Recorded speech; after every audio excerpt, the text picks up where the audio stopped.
이 제목이 SAP 테크 쪽 관련된 기본 설명이고요. 제목이 어렵지 않아요 라고 되어 있기 때문에 굉장히 쉽게 설명을 드리도록 하고요. 여러분들이 여기에 들어오신 분들은 약 한 3종류의 분들로 들어오시는 걸로 저희가 파악이 되는데, SAP를 처음 시작하시는 분, SAP를 이미 사용하고 계시는 분, SAP 프로젝트를 이미 해보셨고 그리고 관리하시는 그리고 기획하시는 그런 위치에 계신 분들도 많이 들어오신 걸로 보입니다. SAP의 기본 구조는 테크니컬하고 펑셔널하고 논리적인 걸 갖다 분리할 수가 없고요. 그렇기 때문에 자연스럽게 무슨 얘기를 하더라도 테크니컬이 끼어들게 되고, 테크니컬 얘기하다 보면 또 논리적으로 끼어들게 되고, 이게 막 섞여 있어서 어떻게 보면 설명을 드리기가 굉장히 난해한 부분들도 있습니다. 그런 부분을 갖다가 순서대로 쉽게 풀어서 설명을 드릴 예정이고요. 여기 아젠다 보시면 처음에 SAP라고 똑같이 적혀 있고, 얼리 스테이지, 논리적 기본 구조, 그 다음에 물리적 기본 구조, 레포팅 구조, 그 다음에 구조 발전 단계, 접속 구조, GUI 설명도 드리겠습니다. 그리고 요즘에 휘어리 설명도 드릴 거고요. 그리고 로지컬 스트럭처 관련된 부분이 어떻게 테크니컬하고 엮이는지도 같이 설명드리고요. 그리고 관련된 랜드스케이프, 우리 SI 용어로 따지면 형상관리라고 하는 굉장히 SAP의 강력한 기능이 있는데, 그런 부분도 같이 설명드리고, 그리고 또 하나는 SAP 유지보수 구조 설명드리겠습니다. 여기 SAP를 사용하시면서 굉장히 궁금해하시는 분 중에 중요한 것들이 뭐냐면, SAP를 구입해서 라이센스를 구매해서 유지보수를 비용을 내면서 사용하고 있는데 어떻게 유지보수를 받아야 가장 쉽게 좋게 받을 수 있느냐, 이런 부분에 궁금해하시는 분들이 많아서 설명드릴 거고요. 맨 뒤에는 SAP가 요즘에 최신 버전으로 밀고 있는 S/4HANA 관련된 그런 강점을 갖다가 아주 쉽게 몇 가지만 설명을 드리도록 하겠습니다. 그리고 이 뒤에는 지금 그 아젠다 쪽에서는 뺐는데, SAP 난리지 에코 시스템이라고 그래가지고 SAP를 사용하기 위해서 내가 어떤 부분에 들어가서 난리지를 더 받을 수 있느냐, 내가 앉은 자리에서도 난리지라든가 이런 부분을 쌓아서 자가 발전할 수 있느냐, 이런 방법에 대해서 설명드리도록 하겠습니다. 네, SAP 얼리 스테이지 부분입니다. 여러분들이 SAP가 도대체 뭐의 약자냐, SAP가 뭐의 약자고 회사 이름이 왜 SAP냐, 이런 물음을 갖다 굉장히 많이 하세요. 이 내용이 SAP 공식 사이트에 들어가면 SAP 히스토리라고 그래가지고 1970년대, 80년대, 90년대, 2000년대 이렇게 자세하게 나와 있습니다. 그리고 여기에 보시면 SAP는 처음에 창설된 데가 1972년인데요. 참고로 MS가 1975년도에 만들어졌습니다.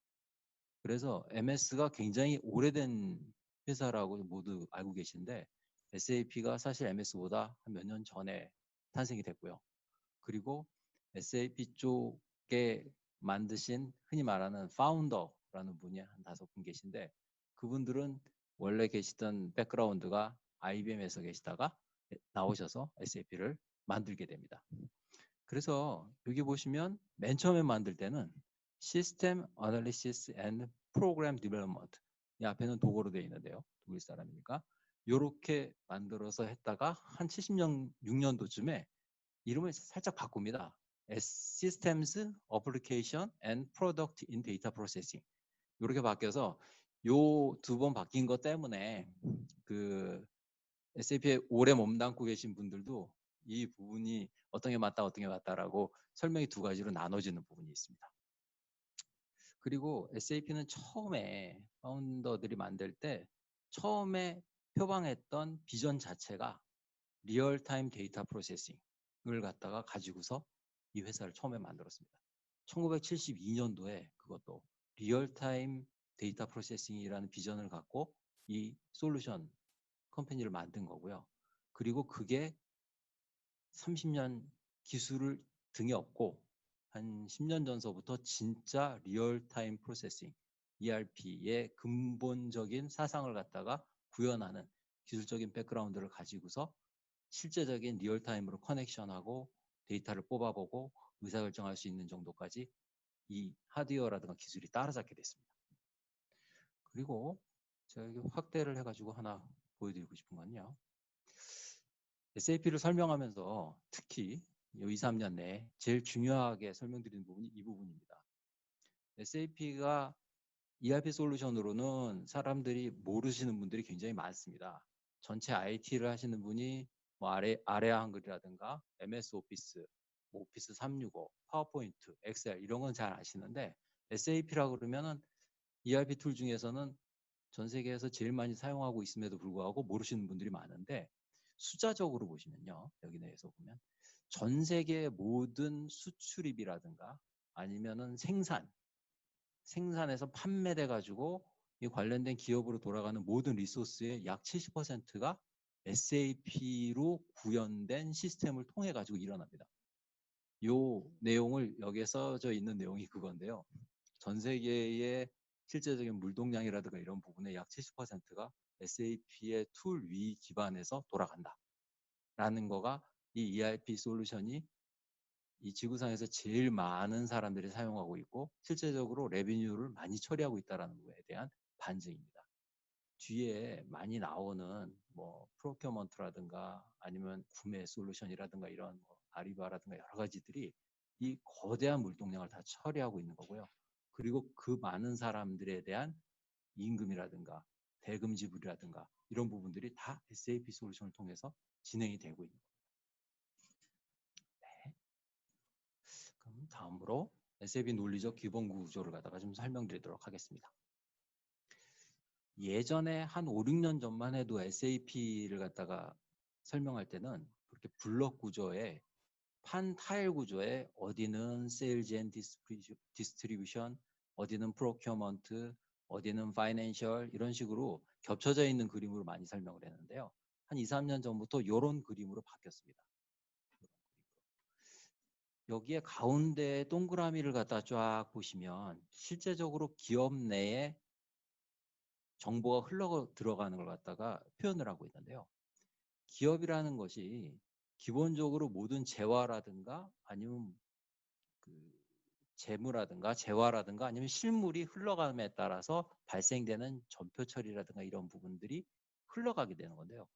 쉽게 말씀드리면 물건을 사서 가공을 해서 거기에 인건비가 원가로 들어가서 부가가치를 올려서 기업이 판매를 하고 판매를 하면 수금을 하고 수금이 다시 들어와서 관련된 원재료를 사서 가공해서 다시 팔고 요런 서클을 갖다가 이루기 위한 메인 백본을 하는 툴을 ERP 툴이라고 하는데 그 중에 가장 많이 사용하고 있는 게 SAP라고 보시면 됩니다. 그래서 여기에 쳐놓은 것처럼 세일즈 프로세스, 플래닝, 그 다음에 구매, 그 다음에 생산 이런 부분으로 나눠져 있고 가운데에 코어로 어카운팅, 재무회계가 되겠죠. 이런 부분이 코어로 진행이 되고 있는 겁니다. 제일 컨설턴트가 많이 분포하는 SD하고 MM 쪽, 이 영역만 해도 사람들이 굉장히 뎁스가 깊고 어렵다고 말씀을 하시는데 사실 이 전체 기업 입장에서 보면은 이 한 사이클이 돌아가기 위해서 한 부분의 기능을 갖다 하고 있는 거고요. 이 기업이 전체적으로 기업 활동이라든가 아니면 이윤 영위하는 활동을 하기 위해서는 이 돌아가는 서클이 쉼 없이 막힘 없이 빨리 돌아가 줘야 기업 활동이 정상적으로 흘러가는 거고요. 가운데 있는 오너라든가 의사결정자는 이 가운데 핵심에 있는 어카운트, 재물이 흘러가는 거에 대한 돈에 대한 흐름을 갖다가 실시간으로 보고 싶어 하는 그런 부분을 갖다가 만족시켜주는 툴이 ERP 툴이고 그걸 갖다가 시장에서 가장 사람들이 많이 사용을 하고 그리고 제일 많이 팔린 제품이 SAP라고 보시면 됩니다. 여기서 잠깐 따로 말씀드리면 SAP를 하는 사람들은 SAP라고 말을 하는 걸 좋아하고요. SAP이라고 얘기하는 거는 별로 좋아하지 않습니다. 이게 뭐하고 같냐면 이게 독일산 툴인데 독일 사람들을 갖다가 저먼이라고 부르는 거는 뭐 다 통념이로 똑같이 하지만 저먼이라고 부르는 것보다 도이칠란트라고 불러주는 걸 갖다 훨씬 좋아하는 거하고 같은 맥락입니다. 유럽의 독일서 쪽에 있는 분들하고 친하신 분들이 여기 계신지 모르겠지만 우리나라를 갖다가 다른 사람들이 부를 때 뭐 대한민국, 한국인 이렇게 불러주는 걸 좋아하지 조선인 뭐 이렇게 불러주는 걸 별로 안 좋아하거나 아니면 고려인 이렇게 불러주는 걸 안 좋아하는 거하고 같은 맥락으로 보시면 돼요. 요건 나중에 설명드릴 수 있는 그 독일 쪽의 민족성이라든가 이런 부분하고도 연관이 되는데요. 이게 이 툴에 관련된 기본 사상을 이해하는데 굉장히 도움이 되기 때문에 먼저 말씀을 드리는 겁니다. 다음 장으로 넘어가겠습니다. 네, 요 장표는 SAP 쪽에서 그 관련된 기본 구조를 갖다가 설명을 할 때 물리적인 구조를 갖다가 간단하게 설명하기 위해서 많이 설명되는 장표인데요. 굉장히 많이 보셨을 겁니다. 근데 이게 뭘 의미하는지를 갖다가 찝어가지고 쉽게 설명한 예는 별로 없을 거고요. 제가 설명을 드리도록 하겠습니다. SAP 쪽 뒷장에 나오는 부분에서 좀 더 추가적으로 설명이 되겠지만 SAP의 물리적인 서버를 갖다가 아까처럼 이 밑에 있는 타일이라고 보시면 됩니다. 이 타일은 서버 OS가 HP UX가 됐건 IBM AIX가 됐건 윈도우즈가 됐건 이 관련된 부분을 갖다가 다 커버를 하고요. 그 위에 아까처럼 흔히 말하는 서버 프로그래밍 커널이라는 게 올라가서 그 위에 ERP가 올라갑니다. 이게 기본 구조고요. SAP가. 뒤에 드릴 히스토리적인 설명에 덧붙여서 옛날에 메인프레임, 도스 시스템, 뭐 서버 호스트, 그다음에 지금 클라우드까지 기본적으로 하드웨어 구조의 이 기본 구조를 갖고 있고요. 여기에 그냥 이 ERP에서 모든 걸 커버를 할 수 없기 때문에 다른 레가시 시스템하고 연결하는 커넥터가 흔히 말하는 단넷 커넥터, 자바 커넥터 이게 두 가지를 갖고 있는 겁니다. 그리고 여기에 있는 홈그로운이라는 건 뭐냐면 우리 스탠다드 기능 말고 우리가 흔히 말하는 커스터머 볼트온 CBO 프로그램이라고 얘기하는 커스터머 볼트온 프로그램을 갖다가 짜는 걸 갖다가 홈그로운이라고 얘기하고요. 이 인디비주얼 인포메이션 서비스 프로 벤더 솔루션이라는 건 뭐냐면 우리 예전에 IBM에서 나온 뭐 코고너스라든가 활동되지만 오라클이 사간 하이페리온이라든가 이런 부분을 갖다가 붙일 수 있는 커넥터를 갖다가 여기 연결시킬 수 있다라는 부분을 얘기하는 겁니다. 여기에 말하는 X 어플리케이션 허브는 웹에 관련된 부분을 연결하는 부분을 얘기하는 거고요. 그리고 SAP 라이센스를 사시면 SAP에서 저장되는 걸 갖다 PDF로 저장하실 수도 있고 그 다음에 엑셀로도 저장하실 수도 있고 그 다음에 워드로도 저장하실 수 있는데 그 이유는 뭐냐면 SAP가 이런 회사들과 라이센스 어그리먼트를 맺어서 SAP 라이센스를 사게 되면 요 관련된 유저 익스피리언스, 유저 인터페이스 관련된 저장 파일 포맷까지 다 이미 구매를 하셨기 때문에 저장이 그렇게 가능한 겁니다.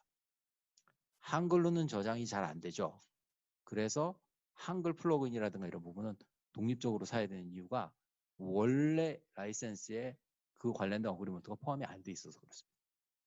왜냐하면 한글은 주로 한국에서만 쓰는 거니까요. 네, 오른쪽으로 들어가서 SAP 쪽 관련돼 가지고 기본적인 데이터 저장 구조하고 레포팅 구조를 갖다 설명드리겠습니다. 이 부분을 흔히 말해서 OLTP하고 OLAP라고 여기 표시가 되어 있는데 우리가 흔히 말하는 SAP는 이 박스 내에 있는 OLTP 이 박스입니다. 이 얘기는 뭐냐면 앞장에서 동글뱅이가 돌아가면서 기업의 데이터가 막 흘러다닐 때 트랜잭션, 특히 인서트라든가 발생되는 것들이 우리가 흔히 말하는 레포팅이라든가 이런 걸로 푸시가 돼가지고 쌓여가는 구조로 데이터가 저장이 됩니다. SAP는 기본 사상 자체가 글로벌 툴이고 매출액 1조 이상 한 20조, 30조까지 견딜 수 있는 걸로 설계가 되어 있기 때문에 인서트하고 업데이트에 최적화된 데이터베이스 구조를 갖고 있었습니다. 그래서 우리 흔히 말하는 거대 기업, 뭐 미쉐린이 됐건 브리지스톤이 됐건 아니면 굉장히 큰 기업이 됐건 간에 25조 이상 하는 그런 글로벌 기업들도 그 거대한 시스템이 그 수많은 인서트, 전표 입력을 갖다가 다 견뎌내는 그런 용도로 개발이 된 시스템입니다. 그 용도로 개발이 돼서 거기에 수많은 사람들이 월말 마감을 위하여 월중에 그 수많은 전표라든가 인터널 오더를 갖다가 집어넣게 되면 그 내부에서는 어떤 일이 벌어지냐면 우리가 미리 프리디파인 해놓은 레포팅 양식 우리 재무적으로 따져보면 4대 레포트가 되겠죠. 뭐 대차 대조표, 뭐 손익, 그 다음에 이 관련된 현금 흐름표 같은 부분에 푸시 형식으로 자동으로 업데이트가 되는 겁니다. 그래서 흔히 말해서 우리가 일 마감을 갖다 치거나 아니면 실제로 전표가 업데이트되는 순간에 그 4대 장표가 업데이트가 돼서 그 업데이트된 걸 갖다가 관리자라든가 오너가 딱 뽑아봤을 때 지금 현재 시점으로 이 장표가 우리의 4대 장표의 현금 흐름을 말해주고 있습니다. 라는 걸 개런티할 수 있는 거죠. 그래서 보통 기업들은 밤 6시, 제조업 같은 경우에 6시에 전표 마감을 하고 일별 마감을 하고 나서 7시쯤이나 8시쯤에 이 관련된 인포메이션 시스템에서 전표 관련된 4대 장표를 뽑아내면 오늘 날짜로 입력된 거에 모든 데이터가 반영된 실시간 레포트가 나오는 겁니다. 이게 사실 리얼타임 엔터프라이즈로 다가간 그 사상을 갖다가 구현을 한 거고요. 여기 붙어 있는 BW라고 되어 있는 올랩은 무엇이냐? SAP는 데이터 웨어하우징 시스템을 갖다가 비즈니스 웨어하우징이라고 자체적으로 이름을 붙여가지고 BW 시스템이라는 용어를 씁니다. 그래서 기존에 있던 ERP 시스템, 여기서 말하는 기존의 ERP 시스템이라는 건 뭐냐면 S/4HANA 이전에 있던 ECC, 지금 전 세계에서 약 90%의 사용자가 아직도 사용하고 있는 그 시스템에서는 인서트 전용 OLTP 시스템에서 기간별 6개월, 1년 동안의 시계열로 레포트를 뽑아낼 수 있는 BW 시스템으로 데이터를 끌고 와서 여기서 레포팅을 만드는 겁니다. 그래서 이게 기본적인 것처럼 레포팅 구조라고 보시면 됩니다. 그래서 여기서 왜 이 말씀을 드리느냐면 기존에 여기 지금 들어오신 분들께서 약 한 80% 분이라든가 분이 아직도 ECC를 쓰고 계실 텐데 왜 ERP 시스템에다가 레포트를 개발을 해가지고 돌리면 느리냐? 그 느리다는 레포트가 과연 무엇을 보는 레포트냐라고 한번 생각을 해보시면 됩니다. 아까처럼 4대 장표 뽑아내는 거는 전표 입력 끝나고 나서 오후 6시 끝나고 나서 6시 5분에 딱 뽑아내도 그 데이터가 반영된 게 바로 나옵니다. 근데 우리가 거기다 짜는 프로그램들은 뭐냐면 일주일 동안 영업 판매처별로 실적 이런 실적 시계열별로 6개월, 7개월, 1년치 이런 걸 갖다 뽑아내는 프로그램을 갖다가 주로 여기다 많이 집어넣습니다. 요 홈그로운에. 그렇게 되면 옛날에 OLTP 환경에서 이 OLAP 온라인 어널리틱 프로세싱 이 관련된 BW의 시계열로 뽑아내는 걸 갖다 여기서 뽑아내기 때문에 당연히 느리게 나올 수밖에 없습니다. 왜냐? 여기에 오라클이라든가 RDB를 갖다가 아시는 분은 OLTP 환경의 DB 세팅과 OLAP 환경의 DB 세팅이 틀리다는 걸 알고 계신 분 계실 거고요. 그래서 SAP 예전에 기본 ECC를 깔 때 ECC 까는 DB 세팅과 BW 까는 DB 세팅은 틀립니다. 그래서 구조적으로 여기는 실시간으로 푸시형으로 레포팅을 나오게 설계를 해놨고 그걸 갖다 시계열별로 6개월, 1년짜리 뽑아서 보는 거는 BW 통해서 봐라라고 시스템을 갖다가 설계를 해놨기 때문에 여기다가 아까처럼 BW성 레포트를 갖다가 많이 짜놓고서 이걸 빨리 뽑아내려고 하면 억지로 테이블에 인덱스도 걸어야 되고 뭐도 걸어야 되고 여러 가지 다른 추가적인 작업이 필요하게 되는 겁니다. 그래서 이 부분이 굉장히 딜레마가 많아서 이 부분은 튜닝하는 회사도 많았고요. 그리고 이 부분을 빨리 뽑아내기 위해서 다른 서드파티 플러그인도 많이 발전을 했습니다. 뒤에 설명드리게 될 S/4HANA 인메모리로 가서 이 부분이 하나로 합쳐졌다는 거에 파급력이 이래서 굉장히 큰 겁니다. 다음 장 설명드리도록 하겠습니다. 이 부분도 여러분들이 굉장히 궁금해하시는 분들인데 사실 저희는 이 시대에 살고 있습니다. 현재. 여기에 직급이 팀장님급이라든가 아니면 기획 쪽에 좀 굉장히 위에 계신 분, 경력이 한 15년 이상 되시는 분은 아마 이 정도까지 기억하시는 분이 있으실 텐데 사실 지금 저희는 이 세대에 살고 있고요. 그리고 실제로 스타트된 데는 여기서부터 스타트가 됐습니다. 1972년도에 메인 프레임에 도스 시스템 위에 SAP가 처음 설치가 됐고요. 그 메인 프레임에서. 그 다음에 우리 그때 70년대, 80년대 메인 프레임에서 CS 버전, 유닉스 버전으로 넘어온 광풍을 타고서 R3라는 버전으로 해서 이게 관련된 버전이 업그레이드가 됐습니다. SAP는 굉장히 버전 업그레이드라든가 이런 부분에 대해서 신중하고 오래 걸리는 편이고요. 그래서 2000년도 초에 마이셋닷컴이라고 그 광풍이 불었을 때 우리의 닷컴 버블이 대한민국을 갖다가 후려칠 때 그때 마이셋닷컴을 거의 모든 기업들이 다 도입을 하면서 쓸고 다녔습니다. 그러고 나서 2011년도쯤에 인메모리로 전환이 된 거고요. 인메모리로 전환된 하나 데이터베이스에 관련된 일화라든가 이런 분들은 알고 계신 분도 계시겠지만 그 하나라는 데이터베이스가 한국인이 만들어서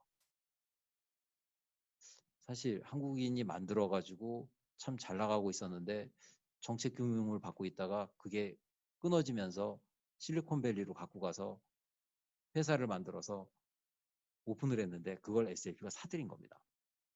그래서 SAP가 그걸 사가지고 인메모리로 전환을 하는 걸 갖다가 준비를 4, 5년간 열심히 해서 이때쯤 관련된 ERP1 하나라는 걸 내서 그 다음서부터는 메인 DB를 갖다가 하나 DB라는 걸 가지고서 쭉 오고 있습니다. 2015년에 처음에 심플 파이낸스라든가 이런 걸 가지고서 처음에 디지털 코어를 나왔을 때 굉장히 여러분들이 에스포 하나의 하나DB라든가 이런 쪽에 기능의 안정성이 어떻게 됐냐라는 거에 대해서 다우트를 굉장히 많이 하셨고요. 지금 2020년을 맞이해서 그 부분이 굉장히 많이 안정화돼 있다라고 말씀드릴 수가 있습니다. 여기 보면 온갖 게 올라가 있어서 굉장히 복잡하게 보이죠. 요 뒤 부분이라든가 가운데 뭐 디지털 코어 얘기, 앞단, 뒷단에 있는 뭐 UI라든가 분석계 얘기 이런 부분들 프렌들리하게 보신 그림들이 있는데 요 애널리틱 관련된 거는 저희가 두 번째 시간에 SAP 애널리틱 어디까지 됐냐 뭐 이런 주제로 좀 더 뎁스 있게 말씀드릴 예정이고요. 지금 오늘은 SAP 쪽 관련된 S4HANA 코어까지만 말씀드리겠습니다. 이 부분을 궁금하시는 분들이 많아가지고 왜 SAP는 R3고 그리고 왜 지금은 S4HANA냐 그랬을 때 딱 부러지게 잘 모르시는 분들이 굉장히 많아서 1972년도부터 설명을 드릴게요. 1972년도에 도스의 메인프레임에 깔았을 때 제목이 R1이었습니다. 이 R1이라는 얘기는 아까 sap.com 공식 사이트의 SAP 히스토리에 가보면 약 한 5페이지에 걸쳐가지고 연도별로 자세하게 나와 있으니까 그걸 제가 요약해서 쓴 거고요. 그 다음에 호스트 앤 서버 CS 버전으로 넘어왔을 때 R2라는 게 나왔습니다.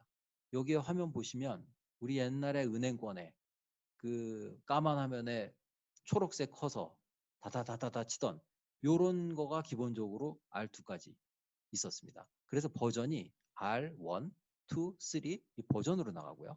R은 그럼 뭐냐? 아까처럼 파운더가 처음 만들 때 리얼타임 데이터 프로세싱을 갖다가 표방을 했기 때문에 그 1972년도서부터 R이라는 걸 썼습니다. 이때 R이라는 개념은 사실 모든 사람이 리얼타임으로 뽑아낸다? 아무도 믿지 않았죠. 한 30년 지나고 나니까 그게 현실로 온 겁니다.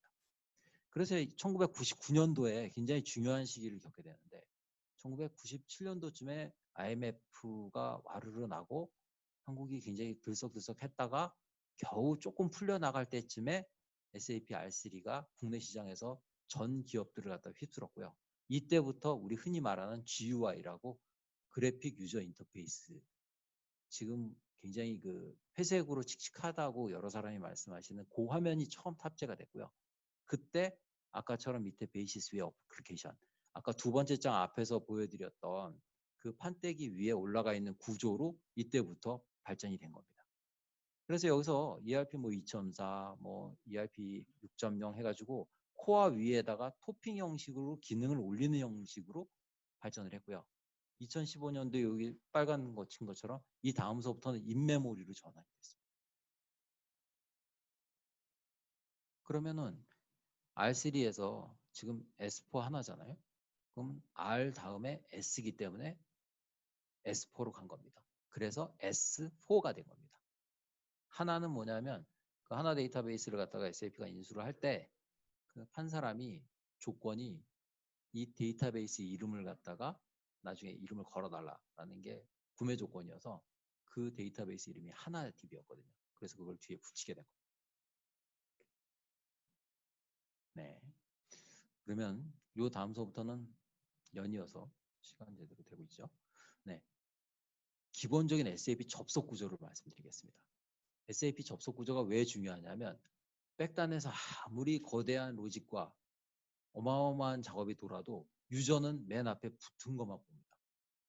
그래서 백단의 시스템을 하나도 안 바꾸고 앞단에 있는 시스템을 갖다가 UI만 확 바꿔도 유저들은 많이 바뀌었구나, 좋아졌구나, 이렇게 그 워닝이라든가 이런 거 딸랑딸랑 돌게 뭐 하거나 뭐 돌아가는 거 만들거나 어쩌고저쩌고 하게 되면 굉장히 괜찮아졌네라고 오해하시는 분들이 많은데, SAP 같은 경우에는 아까처럼 독일 사상이 그런 부분이 있어서 GUI라든가 이런 인터널 거기에는 굉장히 어떻게 보면 많이 인색하다 그러는데, 굉장히 실용적으로 색깔이라든가 이런 부분들이 눈에 안 띄게 이런 걸 갖다 견지를 해옵니다.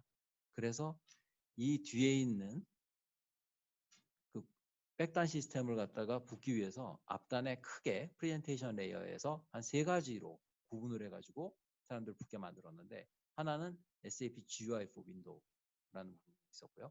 하나는 GUI for Java, 하나는 GUI for HTML. 쉽게 말씀드리면 HTML은 웹브라우저로 붙는 거고요. 자바는 뭐냐면 OS가 윈도우가 아닌 뭐 유분투라든가 뭐 온갖 걸 다 했는데 위에 커널을 갖다가 윈도우를 안 쓰고 자바 커널을 쓰거나 다른 커널을 써서 붙을 수 있게 만들어 놓은 겁니다. 그 다음에 SAP GUI for 윈도우는 어쩔 수 없이 윈도우가 전 세계 시장의 7, 80%를 잡고 있기 때문에 이 기반으로 해가지고 강력하게 붙을 수 있는 걸 만든 거죠. 그래서 일단 얘네가 3군데의 경로로 이 윗단에 그 유저를 붙게 해주는 이게 워크 프로세서 분배라고 보시면 됩니다. 이 디스패처라는. 얘가 들어와서 너 DB 프로세스 어디랑 연결해가지고 데이터를 끌고 가라는 걸 갖다가 타임 쉐어링 비슷하게 워크 프로세스를 재사용해가지고 붙여주는 역할이 중간에 있는 거고요. 그 다음에 데이터베이스는 아까처럼 밑에 있는 겁니다. 그래서 로직이라든가 이런 부분들은 다 DB에 저장이 돼 있어서 이 DB에 저장되어 있는 로직을 끌고 올라와서 메모리에서 아까처럼 수행을 해서 위로 결과물을 올려주는 이런 형태로 기본적으로 구성이 되어 있습니다. 그런데 여기 아까처럼 뒤에 이제 자세하게 GUI에 대해서 한번 좀 설명을 드릴 텐데, GUI가 뭘까? 궁금하신 분이 있어서 제가 여기 좀 자세히 좀 설명을 드리도록 하겠습니다. 여기 보면 GUI XT라는 회사가 있습니다. 위키디피아에 찾아도 나오는데 1998년도, 96년도에서 98년도까지 확 나왔다가 SAP한테 흡수되고 SAP가 사버린 회사인데, 이 GUI XT가 우리가 지금도 보고 있는 그 회색 화면 SAP GUI 이걸 갖다 처음에 만든 그때 당시에 유니콘 회사입니다. 이걸 SAP가 옛날에 은행 터미널 같은 거에서 그래픽 유저 인터페이스로 바꾸기 위해서 이 회사를 사서 이 회사의 UI를 가지고서 지금 여태까지 오고 있는 겁니다. 그럼 이 회사를 왜 샀을까? GUI XT의 가장 강점은 뭐냐면 서버하고 클라이언트, 우리 프레젠테이션 에리어에서 PC 간에 왔다 갔다 거리는 트래픽을 갖다 가장 최소화할 수 있는 기술을 갖고 있었습니다. 여기 지금 들어와서 계신 분 중에 전산실을 운영하거나 뭐 하시는 분들이 꽤 많을 텐데, 흔히 말하는 웹 가속기, 웹 트래픽 압축기라는 게 있습니다. 이게 뭐냐면 글로벌 회사들이 그 회선 비용 절감을 위해서 굉장히 많이 도입을 한 건데요. 예를 들어서 우리 뉴욕 지점이 있고 저쪽 미국 법인이라든가 이런 쪽에 있는데 서버는 본사에 있습니다. 그럼 이걸 갖다가 그쪽에서 붙을 때 이 관련된 트래픽을 갖다가 회선을 아끼기 위해서 압축을 해서 보내는데, 우리 흔히 말하는 웹사이트라든가 그룹웨어라든가 이런 부분 같은 경우에는 웹 가속기를 갖다가 양쪽에 달면 압축이 많이 돼가지고 굉장히 트래픽을 줄여가지고 회선료를 갖다가 줄일 수가 있어요.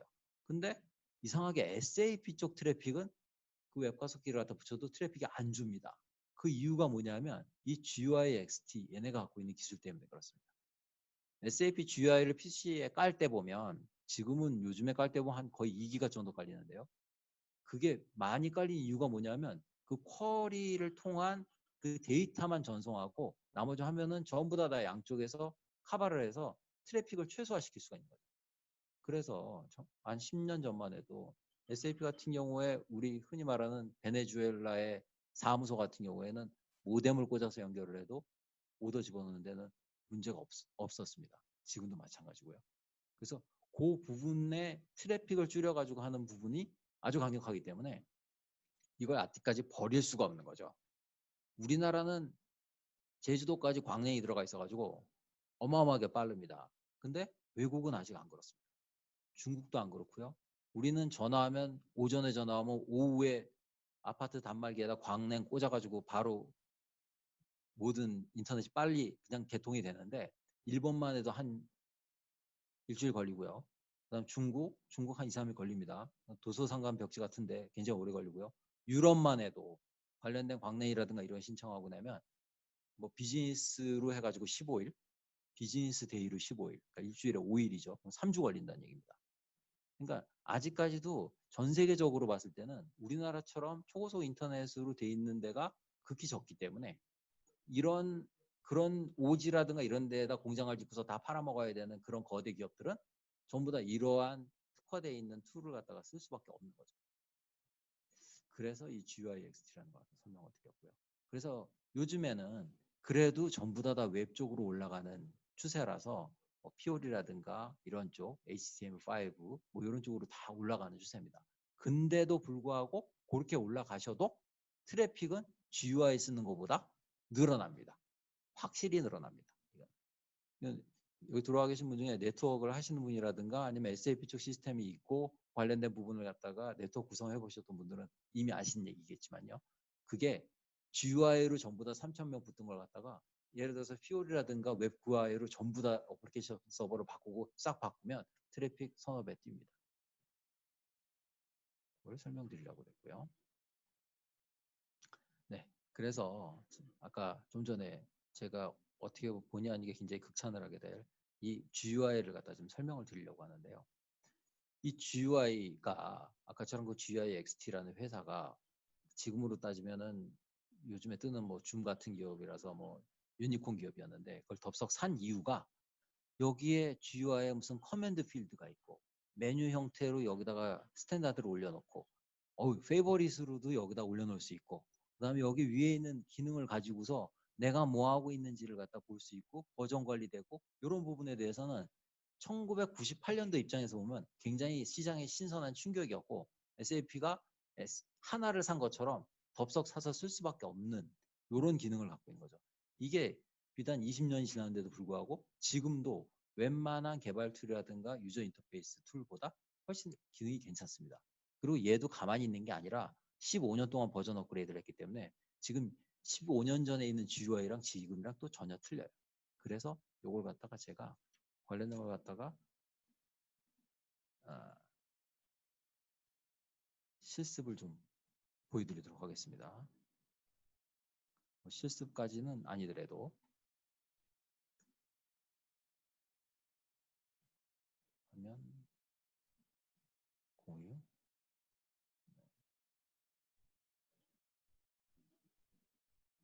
가고 있나요? 슬라이드 쇼가 왜 안 빠지냐? 빠졌습니다. 네, SAP를 사용하시는 분들은 이 화면 굉장히 익숙하실 겁니다. SAP 로그원 버전 7.40 이게 GUI 기본 화면입니다. 여기에 있는 게 아이콘이고요. 보이십니까? 이걸 실행을 하게 되면 이런 창이 하나 뜨는 거죠. 이런 창이 떠서 그래서 자기가 사용하는 SAP 시스템이라든가 이런 쪽을 갖다 커넥션 정보를 여기다 등록을 해가지고 연결해서 사용하게 되는 겁니다. 일단 커넥션 정보를 갖다 한번 설명을 드리죠. SAP 서버 이름과 어플리케이션 서버 IP를 넣어도 상관없습니다. 인스턴스 번호와 시스템 아이디를 가지고서 디파인을 하게 되고요. 제가 만약에 베네수엘라에 있는 아주 인터넷 안 좋은 동네에서 모뎀으로 접속한다. 이럴 때는 아까 네트워크 세팅에서 네트워크 설정을 고속 연결이 아닌 저속 연결로 바꿔야 됩니다. 이 저속 연결로 하게 되면요. 아까처럼 관련된 트래픽이라든가 이런 부분에 조금 더 압축이 돼서 저속 연결에 안정적으로 쓸 수 있게 이게 바뀝니다. 사실 이 커넥션 모르시는 분들도 되게 많고요. 이게 커넥션이라든가 이런 부분들이 인터넷 회선이라든가 이런 게 되게 안 좋을 때도 이걸 눌러주시면 효과를 보실 수 있습니다. 네, 그거 잠깐 설명드렸고요. 그 다음에 이 SAP 로그온을 쓰실 때 평생 이 부분을 한 번도 안 눌러보시는 분이 있습니다. 평생. 여기에 보면 옵션이라고 있는데 이게 여러분들이 쓰시면서 좋은 기능이 몇 가지가 있습니다. 쉽게 말씀드리면 뭐냐면 저희가 이 비주얼 디자인이라든가 이런 글꼴이라든가 이런 걸 갖다가 세팅할 수 있고요. 그리고 내가 만약에 중국어 OS라든가 이런 부분들이 깔리는 거에서 한글을 갖다 보고 싶거나 했을 때 인코딩 같은 것도 볼 수 있고요. 그리고 또 하나는 제일 요즘에 많이 에딩된 건 뭐냐면 지금 현재의 추세에 따른 보안적 로깅이라든가 이런 부분을 갖다가 세션 추적 이런 부분을 다 할 수가 있는 겁니다. 여러분들이 예를 들어서 지점이 30개가 있거나 80개가 있는데 아니, 이상하게 저쪽 동네에만 에러가 생겨요. 그러니까 어느 특정한 지점에만 에러가 생기거나 아니면 에리어에만 에러가 생기거나 아니면 누구누구만 에러가 생기는 거죠. 예를 들어 사용자가 500명인데 그 슈퍼 에러 사용자가 한 30명 되는 거죠. 그럼 그런 사람들은 도대체 PC에 뭐가 깔려 있는 건지 뭐 때문에 충돌하는 건지 뭐 이런 걸 갖다가 로그를 뽑아야 되는데 뽑는 방법은 한 두 가지밖에 없습니다. PC 컨트롤하는 상용 소프트웨어를 갖다가 에이전트를 깔아가지고 모든 로그를 끌고 오는 방법이 있죠. 근데 그거 같은 경우에는 뭐 툴도 사야 되고 뭐도 해야 되고 뭐 이런 부분들이 필요한데 여기서 SAP를 쓰고 있는데 뭐 문제가 된다라는 부분한테 들어가서 원격으로 이걸 추적을 걸어 놓습니다. 그러면 도대체 뭘 하고 어떤 부분에서 문제가 생겼는지 이 안에 로그를 다 쌓이게 해 놓습니다.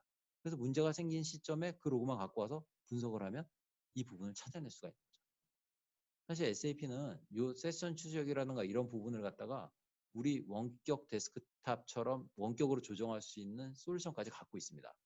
그래서 이 부분을 갖다가 내가 세팅 안 해도 우리 지금 여기 웨비나 하는 것처럼 줌 세팅을 갖다가 호스트가 다 모두 다 뭐 뮤트도 시킬 수 있고 뭐 비디오도 끌 수 있고 다 하는 것처럼 이걸 원격에서 다 세팅을 갖다 해가지고 로그를 뽑아 올라가지고 도대체 누가 뭐 때문에 되는지를 갖다가 뽑아낼 수 있는 그런 솔루션도 갖고 있는 거죠.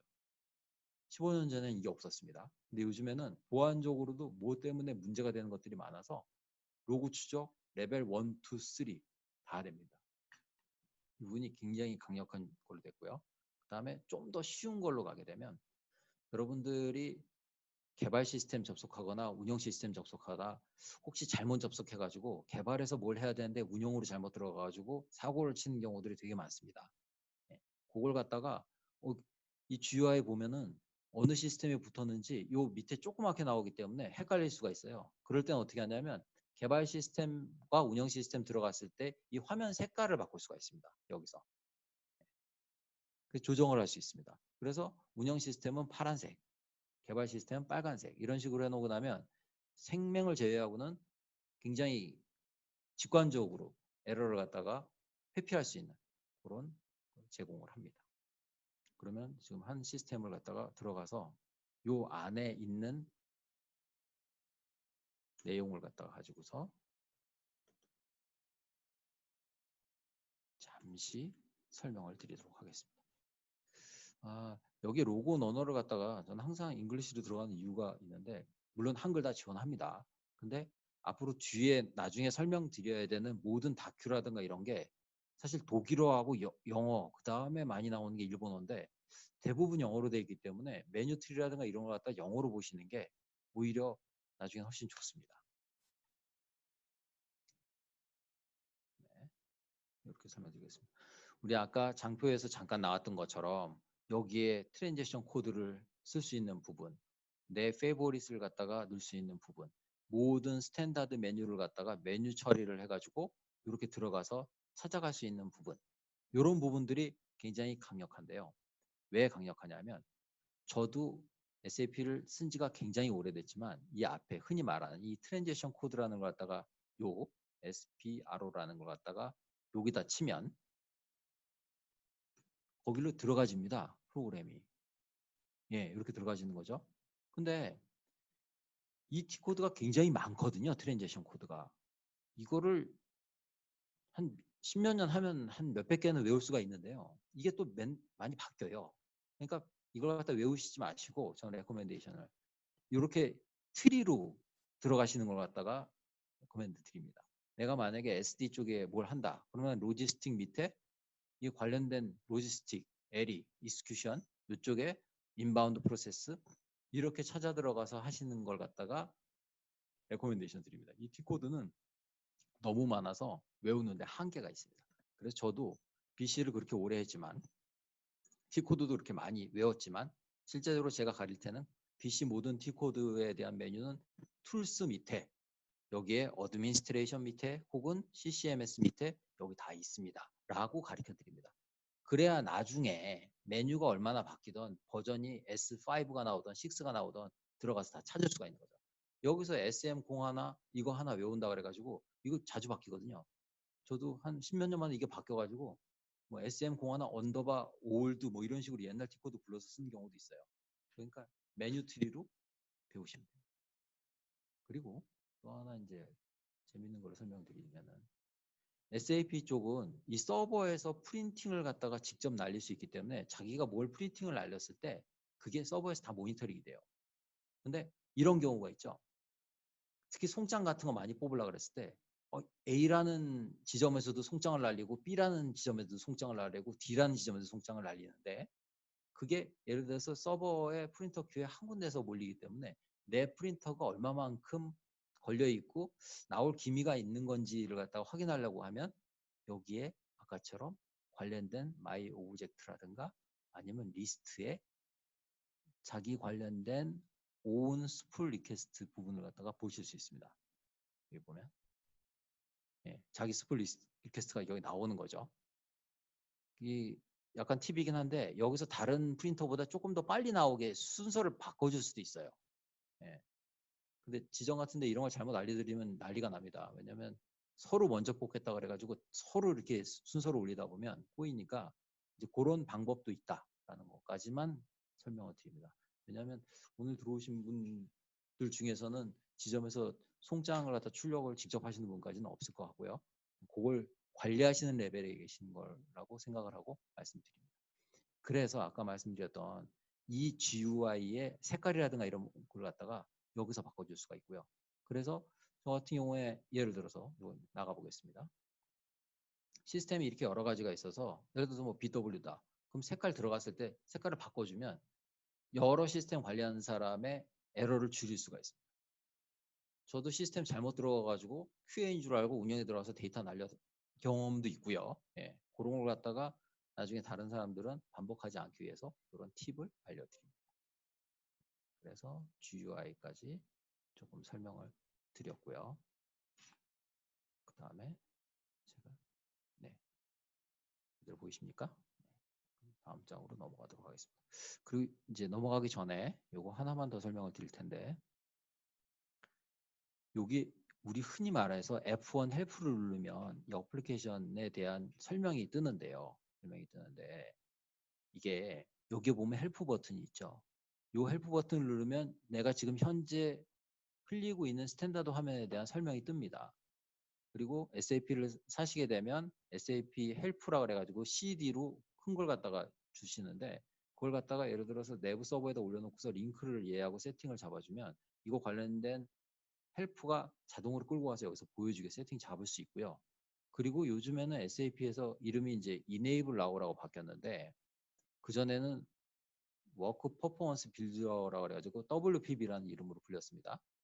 프로젝트를 끝나고 난 다음에 이 프로젝트 T코드라든가 이런 사용하는 방법을 갖다가 레코딩을 다 뜨거나 매뉴얼을 만들어서 그 서버로 저장하게 되는데 그 서버의 링크를 여기다 연결을 해놓으면 내가 여기 어떤 거에서 이거 관련된 사용하는 방법을 갖다가 알고 싶다. 그랬을 때 그거 눌렀을 때 그 부분까지 끌고 와서 볼 수가 있습니다.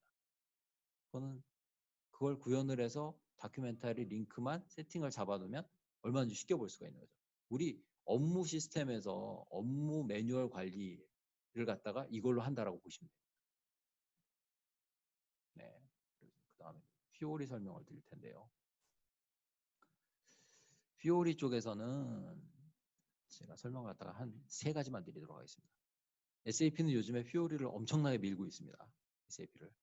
피오리를 미는 이유는 한 3가지 정도가 되는데요. 일단 SAP GUI가 너무 UI가 안 좋다라는 거에 대한 걸 회피하는 용도로 이걸 미는 게 있고요.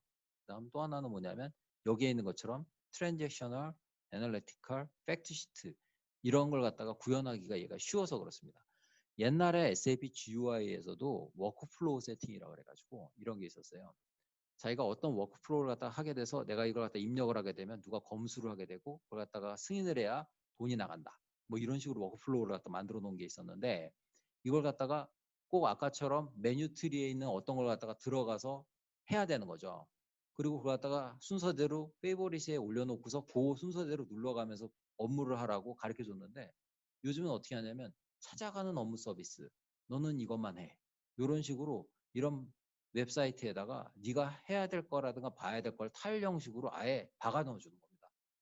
그래서 여기 워크스페이스라고 있는 것처럼 너는 아침에 출근을 하면 여기 마이 에리아에 있는 1번, 2번, 3번, 4번, 5번, 6번 이거 갖다 순서대로 다 빨간불, 파란불 들어올 때까지 하게 되면 퇴근해도 돼. 이런 걸 갖다가 여기다가 구현을 해주는 거죠.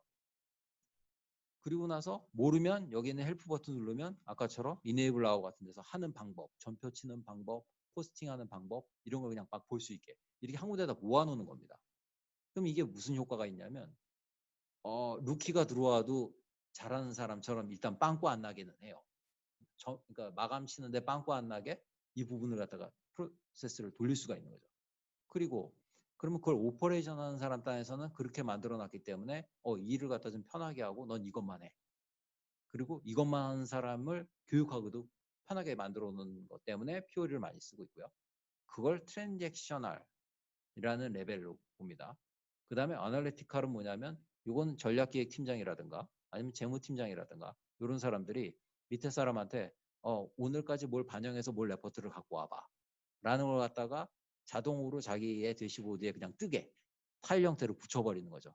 그러면 저녁 6시에 일 마감이 끝나고 난 다음에 재무팀장이라든가 회우팀장은 들어가서 이 버튼을 누르면 여러 사람들이 아까 밑에 오퍼레이션 하는 사람들이 점포 마감 끝나고 나서 다 끝났기 때문에 이런 레포트를 갖다 바로 볼 수가 있는 거죠.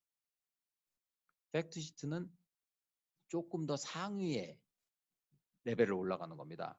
예를 들어서 전략기획팀이라든가 아니면 이런 쪽에서 뭐 관련된 3년 플랜이라든가 1년 포캐스팅을 하기 위해서 기존에 있는 데이터를 가지고서 이런 관련된 포캐스팅 같은 데 수치라든가 이런 부분을 갖다가 할 수 있게 미리 프리 디파인을 해놓는 거죠.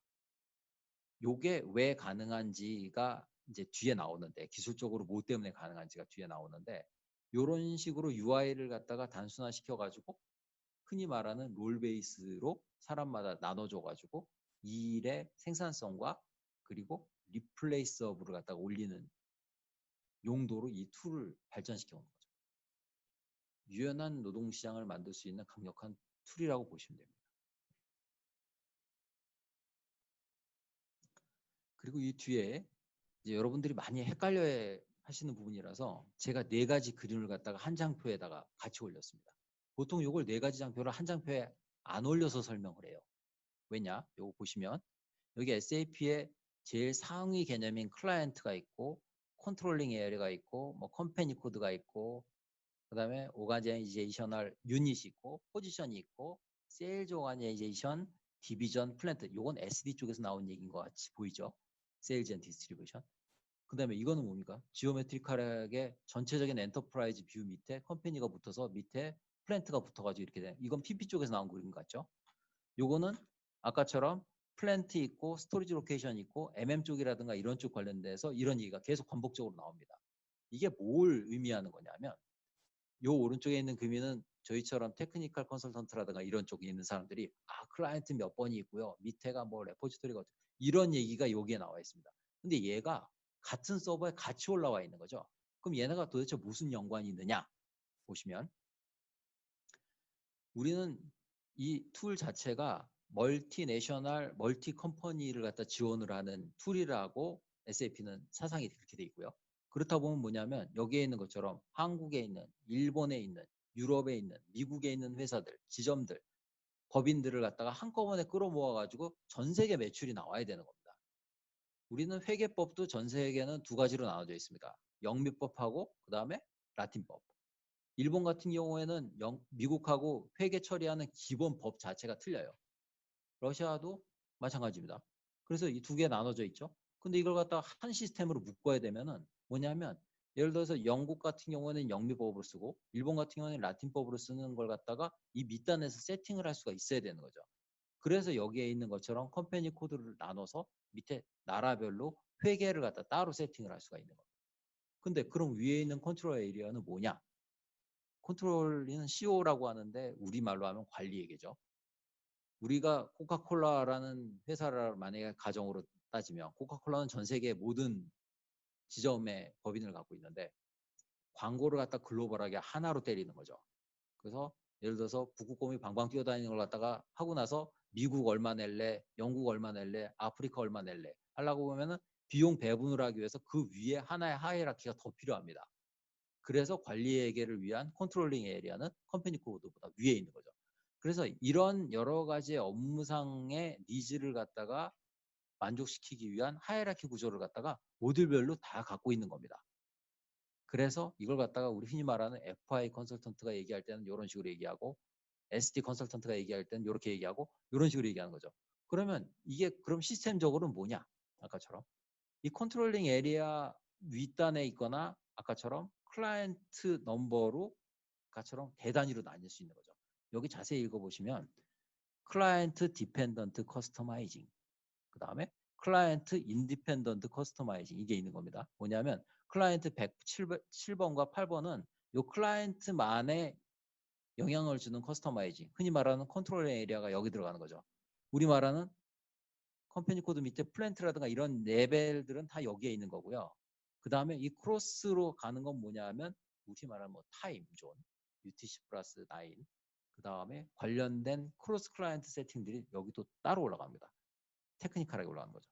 그리고 우리 프로그램 짜면 다 클라이언트에 동시에 반영되는 거는 클라이언트 인디펜던트 레포지토리 오브젝트라 해가지고 아까처럼 테이블, 스트럭처, 프로그램 이런 것들이 여기 들어가 있는 거죠. 그래서 테크니컬 BC라든가 이런 사람들은 요것만 바라보고 있는 거죠. 여러분 세팅을 갖다가 여기서 하시면은 여기에 반영이 안 되니까 이쪽으로 CTS를 넘기셔야 돼요. 프로그램은 여기서 짜시든 저기서 짜시든 다 반영이 되니까 한 군데서 하시면 됩니다. 이런 식으로 되는 거죠. 거기에 우리의 모듈 컨설턴트들은 아까처럼 그 컴퍼니 코드 레벨에서 세팅하는 거 아니면 클라이언트 레벨에서 세팅하는 부분을 갖다가 아까처럼 다 나누어 가지고 세팅을 하모나이제이션 해가지고 다 끝나야 아까 우리 두 번째 장에서 봤던 이 빙빙 도는 엔터프라이즈 리소스 플래닝을 갖다가 제대로 할 수 있는 빙빙 돌 수 있는 이런 게 구성이 되는 겁니다. 그러면 이제 다음 장에 보시면 이제 관련된 부분이 나오는데 아까처럼 클라이언트라든가 그런 부분에 대해서 시스템이 틀렸을 때 소스를 갖다가 이쪽으로 넘겨줘야 되는 부분에 대해서 이제 SAP가 테크니컬하게 구조를 갖고 있는 거죠. 여러분 웹 시스템을 갖다가 웹 서버 사이트를 하나 만든다고 오셨을 때 사이트가 떠 있는데 그걸 다이렉트로 뜯어 고치지 않지 않습니까? 그러면 개발 서버에서 뜯어 고쳐가지고 운영 서버에다 올리게 되겠죠. 그러면 소스 바꾼 거 페이지 바꾼 걸 갖다가 바꿀 때마다 이쪽으로 적용됐을 때 누가 넘겨가지고 적용됐다라는 걸 갖다가 히스토리가 남아야 됩니다. 근데 개발자가 나 혼자가 아니라 30명이 돼 있다라고 하면 같은 소스를 갖다가 여러 사람이 건드려서 넘겨야 되는데 이렇게 넘길 때 보면 이 흔히 말하는 SI용어로 형상 관리가 굉장히 복잡해지는 거죠. 그래서 SAP 같은 경우에는 개발, QA, 운영, 시리 시스템 랜드스케이프라는 걸 기본적으로 갖고 가서 여기서 이 소스가 이쪽으로 넘어가는 부분을 갖다가 흔히 말하는 CTS, Change and Transport System 이걸 갖다가 다른 사람들은 이 풀어 쓰는 것도 모르고 그냥 CTS를 CTS라고 얘기하는데 이게 사실 Change and Transport System이고 이것도 책이 350페이지짜리 한 권이 있을 정도로 굉장히 복잡한 로직을 자랑을 하는데 기본적인 코어만 말씀드리면 아까처럼 시스템이 틀리기 때문에 여기에 있는 소스가 저장되어 있는 DB의 소스를 익스포트해서 다른 쪽으로 넘긴다라고 보시면 됩니다. SAP는 소스가 다 DB에 저장되어 있고요. 다 암호화돼서 저장되어 있습니다. 그래서 개발해서 운영으로 소스를 넘기려고 그러면 여기에 있는 테이블에서 소스를 갖다 익스포트 시켜서 파일로 떨어뜨린 다음에 이쪽에다 역으로 임포트 시키는 겁니다. 우리 DBA가 여기 계시면 잘 아시겠지만 떨어뜨려서 넘기는 거죠. 그래서 파일 시스템이 세 개가 공유가 되어 있는 거고요. 그래서 BC는 막 깔 때 여기에 뭐 파일 시스템 공유 스토리지가 있어야 되고요. 뭐 어떤 디렉토리는 뭐 서로 같이 바라봐야 되고요. 뭐 시스템 내렸다 올리거나 부팅할 때 제대로 안 올라와요. NFS가 안 잡혔어요. 이게 제대로 파일 시스템이 안 올라오면 서버도 안 올라오는 거죠. 그래서 이런 식으로 기본적으로 넘어갑니다. 근데 이게 왜 좋느냐? 이런 시스템이 돼 있는 게. 큰 회사는 주식을 상장을 해야 되고요. 주식을 상장을 하려면 외감을 받아야 되고요. 외부 감사를 받으려고 그러면은 외부 전산 감사도 받아야 되고요. 그리고 미국 같은 나스닥 같은데 상장을 하려고 그러면 시스템 리ኳ어먼트라든가 이런 부분에 대해서 걔네가 갖고 있는 모든 레귤레이션을 만족을 시켜야 됩니다. 그럼 걔네들이 와가지고 하는 1000페이지짜리 중에서 약 한 100페이지 정도가 시스템 정도인데 거기에 나오면은 너네가 쓰고 있는 시스템의 변화 관리는 제대로 되고 있느냐, 아니면 관련된 히스토리라든가 이런 부분들은 돼 있느냐, 이 부분에 대해서 감사가 뜹니다. 왜냐? 너네 시스템을 마음대로 뜯어 고쳐가지고 그 안에 있는 돈을 갖다 딴 쪽으로 모아가지고 횡령을 할 수 있느냐 없느냐에 대한 방어 시스템이 제대로 돼 있느냐라는 걸로 서티를 주는 거고요. 그걸 갖다가 인증을 해주는 방법론이라든가 이런 게 글로벌하게 아이사카라는 글로벌 조직에서 만든 코빗이라는 걸 가지고서 전산감사 방법론이 나온 걸 가지고서 매해 5월달 하고 9월달에 외관법인에서 시사 자격증을 갖고 있는 사람들이 들어와 가지고 전산감사를 하는 겁니다.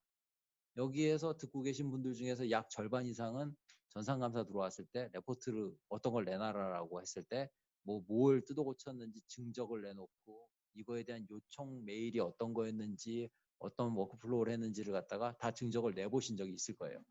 그런 것들을 갖다가 아까처럼 클리어하게 누가 뜯어 고칠 수 없게 리그레시블이라고 하나요? 바꿀 수 없게 인서트로만 모든 증적을 남기기 때문에 SAP 솔루션을 갖다 집어넣어 가지고 뭔가를 갖다가 대응을 한다 그랬을 때 기본적인 트러스트 레벨이라든가 트랜스페어런시라고 하죠. 외국 사람들이 좋아하는 단어. 투명성이 굉장히 올라갑니다. 그래서 SAP를 쓰시는 거고요.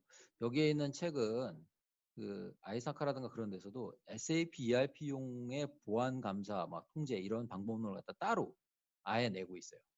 네, 이런 부분들. 지금은 새로운 버전 때문에 잠시 절판된 상태입니다.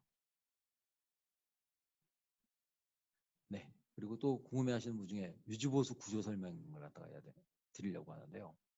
SAP는 라이센스가 굉장히 비쌉니다. 그리고 유지보수료도 22% 내야 됩니다. 그래서 딱 구매한 때부터 바로 내기 시작해야 되고요. 그렇다 보니까 구매를 100원어치를 하면 5년 후에는 유지보수료를 100원을 내야 됩니다. 그러면 그 22%를 갖고 가가지고 SAP는 뭘 하느냐? 아까처럼 툴 개발이라든가 이런 연구 개발도 신나게 하지만 이 유지보수 인력이라든가 이런 스트럭처, 날리지 베이스라도 유지하는데 그 돈을 다 갖다 쓰는 거죠.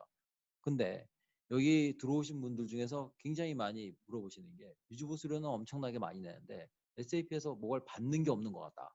왜 이렇게 서비스가 없냐?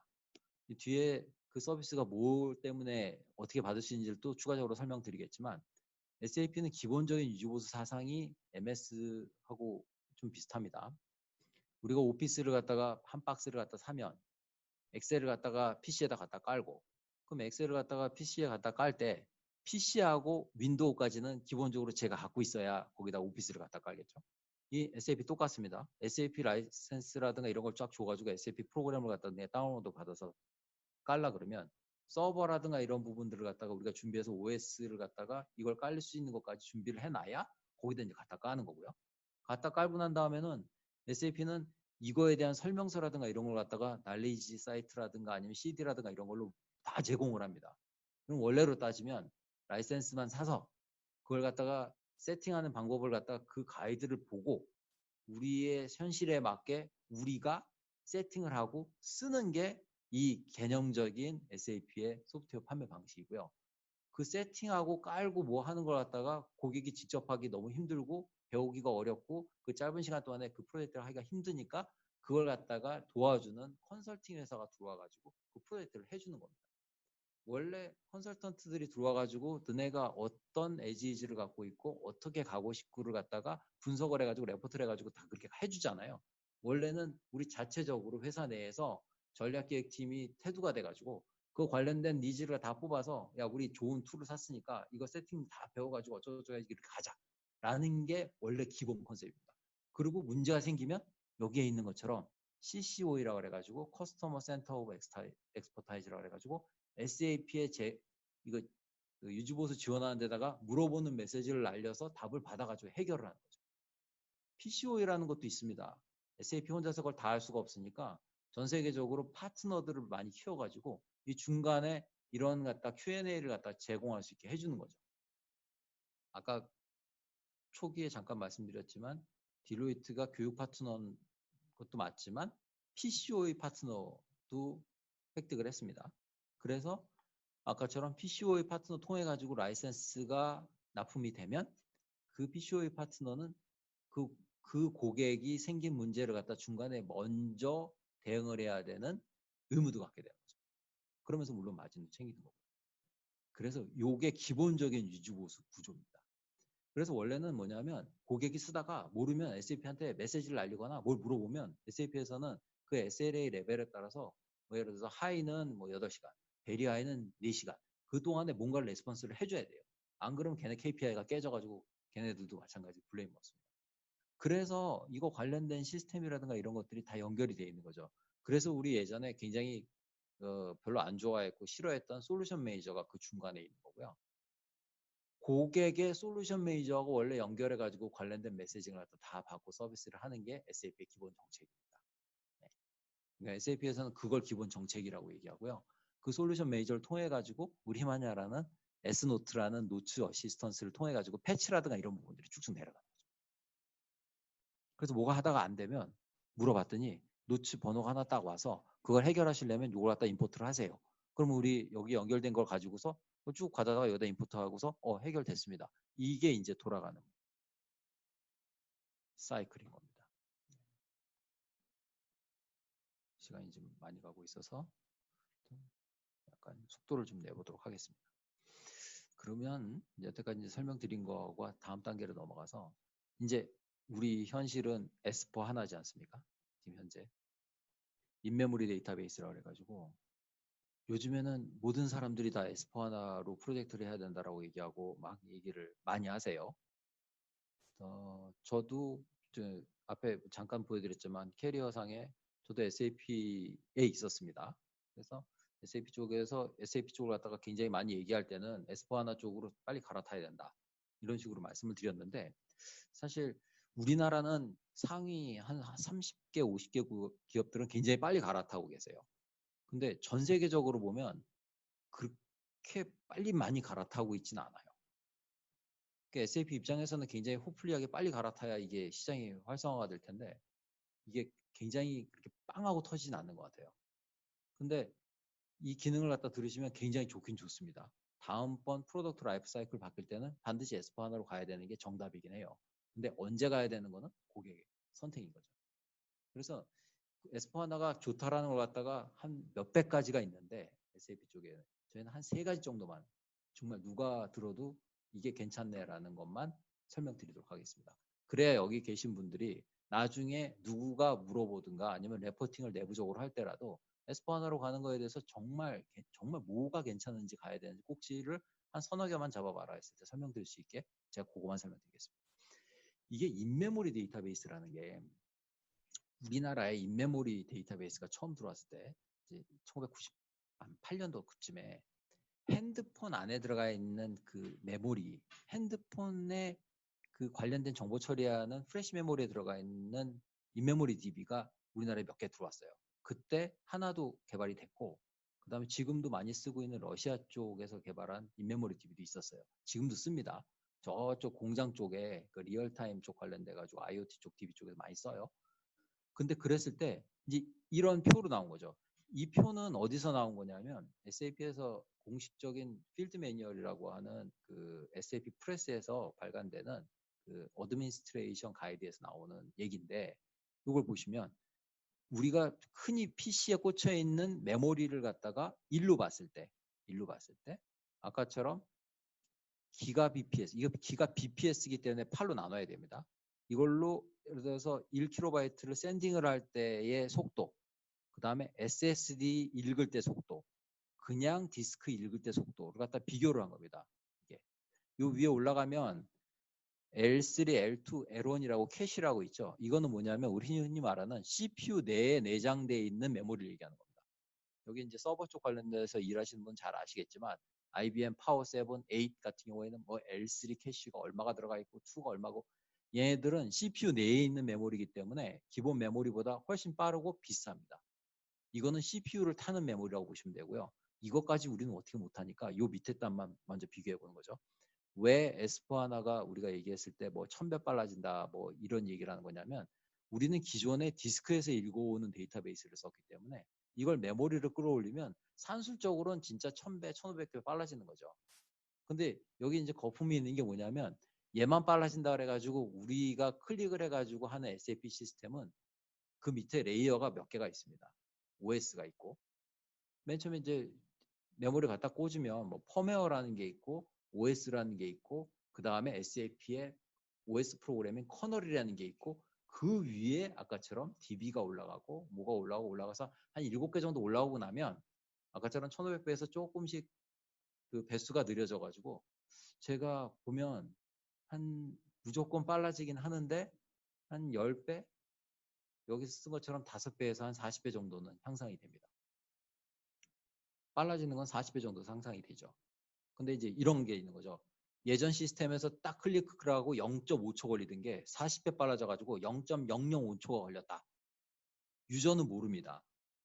유저는 어떻게 사람도 기계가 아니고 어떻게 그 반짝하는 거 우리 60Hz도 못 보는 마당에 그걸 사람은 못 느끼지만 이게 뭐냐면 내부적으로 루핑이 돌거나 아니면 그 관련된 걸 갖다가 뭐 BDC 프로그램이라든가 이런 루핑 한 수백만 건, 100만 건 이런 식으로 처리하는 걸 돌리다 보면 처리 시간 속도가 확 빨라지는 거죠.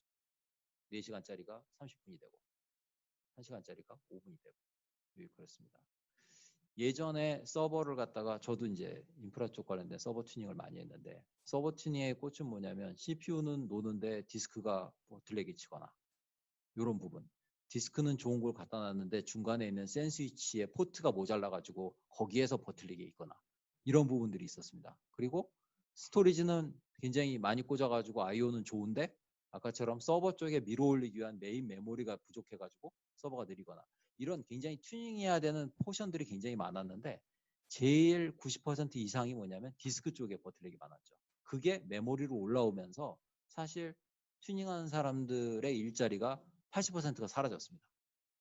예, 지금 IBM, HP 쪽에 OS 쪽에 서버 튜닝하는 옛날에 있는 탁권 팀이라든가 이런 부분들 거의 많이 없어지셨고요. 이유는 뭐냐면 아까처럼 인메모리 DB로 올라가면서 이 관련된 그 뭐 스토리지, 센 뭐 이런 걸 갖다가 튜닝해야 될 니즈가 많이 없어져서 그런 거죠. 그리고 또 하나 아밥 튜닝 하시는 분들도 많이 일자리가 힘들어졌습니다. 그래서 지금 보시면 이건 나중에 쓰셔도 되는 부분이 뭐냐면 일단 기본적으로 산술적으로 이 정도 빨라지기 때문에 어플리케이션 쪽으로 5배에서 40배 정도 빨라진다.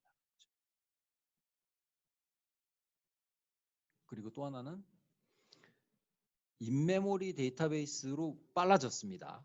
근데 디스크보다 메모리는 비쌉니다. 그래서 디스크에 있던 데이터를 메모리로 다 올리면 금액으로 감당이 안 됩니다. 그래서 아까처럼 슛온 하나는 에서 S4 하나로 넘어갈 때 줄어든 거죠. 여기 이제 보시면 슛온 AnyDB라 그래가지고 옛날에 ECC 같은 경우에는 DB2에도 올려도 되고 오라클에도 올려도 되고 MS SQL에 올려도 되고 다 올려도 됐습니다. 그 위에 어떤 DB를 갖다 쓰든지 간에 SAP는 올라갔죠. 그래서 어떻게 되냐면 SAP 라이센스에는 DB 쪽 관련된 회사한테 가는 라이센스까지 합쳐져 있던 거죠. 그래서 우리는 오라클에다가 SAP를 쓰고 싶다 그러면 라이센스를 갖다가 10원을 내면 그중에 예를 들어서 한 4원 정도나 뭐 3원 정도는 오라클로 갔어요. DB2를 사면 DB2로 가고. 근데 그러다가 아까처럼 이걸 하나로 저희가 바꾼 거예요. SAP가. 하나는 SAP 거예요. 그러니까 DB 쪽 회사한테 돈을 안 줘도 되죠. 그 대신 그 위에 있는 테이블 구조라든가 이런 건 똑같이 일단 하나로 왔어요. 이게 슈트온 하나입니다. ECC를 처음에 깡통을 딱 깔면은 테이블이 약 12만 개 정도 디파인이 됩니다. 그리고 우리가 거기에 뭐 EWM이라든가 다른 거 관련돼 가지고 몇 가지를 액티브를 시키잖아요. 그럼 하나하나 엔터프라이즈 액티브를 시킬 때마다 내부적으로 기능이 갑자기 메뉴가 생기면서 쫙쫙 생기면서 테이블이 한 2만 개에서 4만 개씩 늘어나요. 그래가지고 보통 기본적인 회사에서 엔터프라이즈 익스텐션을 한두 개 쓰는 회사는 약 21만 개의 테이블을 갖고 있습니다. 여기에. 이걸 다 밀어 올리면 메모리가 감당이 안 되잖아요. 그래서 이 스테이블 스트럭처를 갖다가 S4하나로 대폭적으로 간소화시키고 줄여버린 겁니다. 지금 S4하나를 깡통으로 깔면 테이블이 약 한 7만 개 정도 디파인 돼요. 그러고 나서 인터프라이즈 익스텐션 같은 걸 해도 테이블이 그렇게 왕창 늘어나지가 않아요. 그럼 옛날에 막 21만 개, 막 25만 개 이런 거에서 최소한 3분의 1을 확 줄은 거죠. 그리고 또 하나, 인메모리이기 때문에 옛날에 RDB 구조가 아니라 컬럼 구조로 바꿨다고 뭐 많이 선전하지 않습니까? 컬럼 구조. 컬럼 구조가 뭔지 기억하시는 분, 여기에 나이가 한 50대 정도 되신 분들 아니면 옛날 기억 못 하시는 분들 많아요. 컬럼이 뭐냐면 우리 옛날에 자기 테이프로 이렇게 막 했던 거 있잖아요. 거기에 들어가 있는 데이터 구조가 컬럼 구조입니다. 그러면 우리 옛날에 007 영화 저 뭐 골든핑거 같은 거 보면 뒤에 막 이제 전산실에서 돌고 있는데 그러면 데이터를 하나 찾기 위해서 테이프를 갖다 여기서 이만큼까지 막 다시 감아야 되는 거죠. 근데 그 저장 방식이 RDB보다 집적도라든가 양은 좀 줄일 수 있어요. 그 대신 이게 돌리는 것 때문에 늦던 걸 갖다가 아까처럼 메모리에 올라와 보니까 하드디스크에서 암 움직이는 것도 아니고 그냥 다이렉트로 가서 읽을 수가 있잖아요. 그래서 그 구조로 바꿔버린 겁니다. 다시. 구조는 옛날 걸로 갔는데 메모리에 올라갔기 때문에 속도는 훨씬 빨라진 거죠. 그러고 나서 압축률이 확 올라간 거예요. 그래서 여기서 5배, 여기서 2.5배, 뭐 콜드, 핫존 뭐 영역 분리해가지고 더 내린다고 하는데 우린 여기까지만 가도 아까처럼 기존 데이터베이스에서 약 25% 내지 20%를 줄일 수가 있는 거예요. 하나 S4 하나 화이트 페이퍼에서는 10분의 1로 데이터가 줄인다고 돼 있어요. 근데 실제적으로 해보니까 진짜 보수적으로 잡아도 4분의 1로는 줍니다. 그거는 먼저 도입하신 기업에 가서 여쭤보시면 알 수가 있어요. 초기에 S4 하나 도입하셨던 분들은 이걸 못 믿어가지고 기계를 다 큰 걸 사셨어요. SAP가 예를 들어서 뭐 1테라면 충분할 것 같습니다. 2테라를 충분할 것 같습니다. 그랬는데 거기 계신 분이 아니 그걸 못 믿겠다 그래가지고 뭐 6테라짜리 사시고 막 이렇게 했는데 이게 많이 사시면 사실수록 사실 좋긴 한데 빠르고 왜 좋은지 뒤에서도 설명드릴게요. 이게 초기 투자 비용이라든가 이런 부분들이 좀 들어가는 게 있고요. 더군다나 지금은 또 클라우드에 올라갈 수 있기 때문에 이걸 쓰면서 늘려가는 게 가장 TCO 절감이 좋습니다.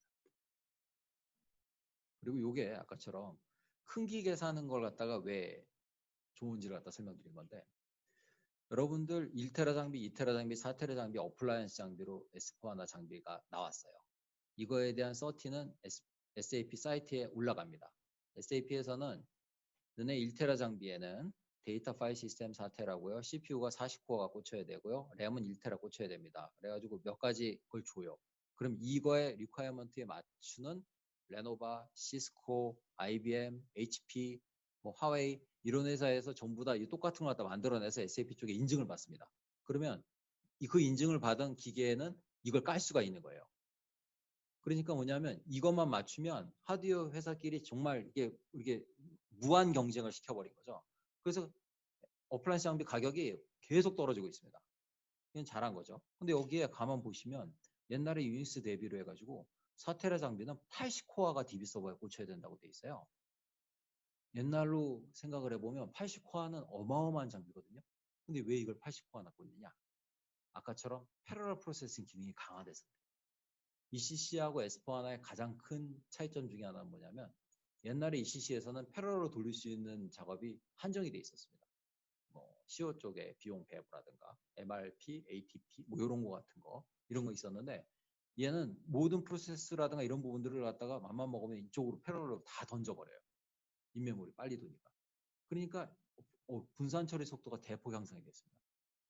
그래서 전체의 CPU로 던지고 받는 게 빨라진 거죠. 그래서 이게 그 인메모리 쪽에 관련돼 가지고 뭐 장작에다 기름 문 것처럼 엄청나게 속도가 빨라지는 걸로 올라갔습니다. 요즘에 핫한 하이퍼 컨버지드 인프라에도 이제는 S4하나가 다 포팅이 됩니다. 메모리 점점 큰 거 갖다 깔 수 있어요. 네. 그리고 또 하나 강점 중에 권한이라고 있습니다. 여기 들어오신 분 중에 지금 보면 한 3분의 2 정도는 권한이라 그러면은 굉장히 복잡하고 안 좋아하고 막 고생만 했던 기억 많으신 분들이 계실 것 같은데 이게 사실 권한이 양면의 칼각 같아서 잘 쓰면 어마어마하게 좋고요. 그리고 복잡하게 블랙박스 만들어 놓으면 이것 때문에 시스템 갈아엎어야 되는 경우도 생깁니다. 그러나 S4HANA라든가 ERP의 기본적인 강점은 뭐냐면 여기에 제가 써놓은 게 어떠한 시스템 어딧 및 거버넌스 어딧에서 대응할 수 있는 권한 체계를 셋업할 수가 있어요. 그러니까 셋업할 수 있는 기능은 기가 막힌 게 있는 겁니다. 그걸 위해서 어떻게 사용하느냐에 따라 틀린 거지. 그걸 갖다가 아까처럼 적절한 컨설팅과 하이라키와 권한 매트리스를 만들어가지고 그걸 유즈보스 체계를 돌리면서 하면 이것만큼 굉장히 좋은 툴이 없습니다. 국내도 그렇고 전 세계적으로 그래요. 그래서 이게 전산감사 대응에도 굉장히 유리하고 부정방지를 위한 시스템 안전 역할을 하고 그 다음에 해외에서 상장을 하려고 그럴 때 ERP를 쓰는 가장 주요한 이유 중에 하나가 이겁니다. 권한 관리를 우리 이걸로 해가지고 은혜 관련된 어느 레벨 이상의 인증을 받을 수 있다. 왜 나스닥 올라가는 회사들이 국산 ERP를 안 쓰냐면요. 거기 가가지고 영림원이라든가 더존 ERP를 우리 쓰고 있습니다. 혹은 우리가 개발한 거 쓰고 있습니다. 그러면 우리 시스템이 너네 레귤레이션을 갖다가 뭐 만족하는지 우리 시스템 설명하는데 몇 개월 걸려요. 그리고 인정을 안 해주고. 그래서 글로벌 툴을 씁니다. 요즘엔 그래서 스타트업들도 외국에서 상장하려고 그러면 대부분 ERP를, SAP를 쓰는 이유가 거기에 있습니다. 네, 그리고 또 다른 장점 하나 남은 거 있습니다. 어플리케이션 인테그레이션 로드맵이라고 해가지고 있는데 요거 보시면 제가 쉽게 설명을 그려놨는데 원래 굉장히 복잡한 그림인데 다 띄고요. 우리가 지금 2014년, 14년, 15년 해가지고 기존에 있는 ECC에서 S4HANA로 업그레이드를 하고 난 다음에 관련된 S4HANA로 가게 되면 얘네가 2015년부터 심플 파이낸스 집어넣고 로지스틱 집어넣고 매니팩처 집어넣고 뭐 PP 집어넣고 뭐 집어넣고 이 안으로 예전에 옆에 있던 반기 시스템을 다 S4HANA 안으로 집어넣고 있습니다. 그게 가능한 이유는 뭐냐면 아까처럼 인메모리의 빠른 성능하고 그 다음에 그 ECC에서 S4HANA로 할 때 테이블 왕창 줄이지 않았습니까? 그렇게 줄여가지고 컴팩트하게 집어넣는 거죠. 그리고 테이블들을 갖다가 재사용할 수 있게 겹치는 부분으로 얘네를 꾸겨놓고 있는 거죠. 그래서 한 2025년 정도 되면 SAP의 로드맵에 있는 걸 따지면 기본에 옆에 있던 이스탠드 ERP의 모든 기능이 S4HANA로 다 들어가서 S4HANA를 기본적으로 사면 그 기본적으로 그걸 설치를 하고 액티베이션만 시키면 쓸 수 있는 걸로 다 로드맵이 들어가 있습니다. 그렇다는 얘기는 뭐냐면 우리가 한 2020년도나 25년쯤에 이걸 도입하고 난 다음에 나머지 우리의 니즈에 의해서 반개 시스템을 딴 걸 갖고 갔던 걸 갖다가 안쪽의 시스템으로 끌고 들어오는 그런 걸 프로젝트를 하기가 쉬워진다는 얘기죠. 여기 계신 분들 중에 설명 갖다 좀 쉽게 드리기 위해서 예전에 ERP 깔고 나서 수출입 시스템이라든가 관세한거 시스템 같은 경우에 ERP 스탠다드 기능을 제대로 못 쓰고서 다른 걸 갖다가 넣어가지고 구해내는 거 되게 많아요. 근데 그걸 요즘에 백투 오리지널이라고 해가지고 SAP 상위 버전에서는 그 기능을 많이 커버하기 때문에 다시 옛날 걸 버리고 다시 안쪽으로 끌고 들어오는 프로젝트 되게 많이 하고 있습니다. 컨설팅 회사에서도. 그런 것처럼 아까처럼 익스텐드 매뉴얼 펑션 자체가 끌고 들어올 수 있는 로드맵을 갖고 있다는 거죠. 그래서 이 로드맵이 기능이 거의 1년에 한 번씩 확확 바뀌어요. 이 SAP를 하는 사람들도 따라잡기가 힘들 정도로 바뀌고 있기 때문에 그 부분을 갖다가 잘 캐치업하고 있다가 자기가 몸담고 있는 회사의 인더스트리 쪽 관련된 코어 기능이 여기에 들어가서 안정화될 시점에 이걸 쓰는 게 최고의 좋은 선택이라고 저는 판단을 합니다.